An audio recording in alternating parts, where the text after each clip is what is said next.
Hello mga sangkay, mga kalingap. Welcome back to my YouTube channel.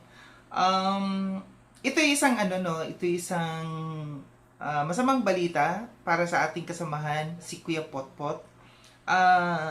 Nagulat ako, no, ako isa nakikiramay. Di ko alam ang sasabihin ko. Ako yung nakikiramay, no, sa buong pamilya ni Kuya Potpot na pumanaw, no. Nagulat ako hanggang sa ngayon parang kinikilabutan pa ako, tumatayo pa yung aking balahibo. Nakita ko sa GC namin. Salamat sa grupo no ng Kalingap Watchers no, kay Quintana nga pala. Nandoon sa GC namin nagulat ako na si Kuya Potpot ay pumanaw na. Hindi ako halos makapaniwala dahil tinitingnan ko yung YouTube channel ni Kuya Potpot.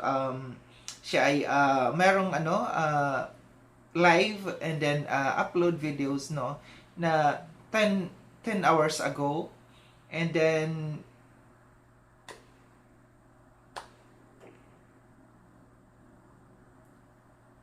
sa pamilya ni Kuya Potpot no, ang aking taos-pusong pakikiramay.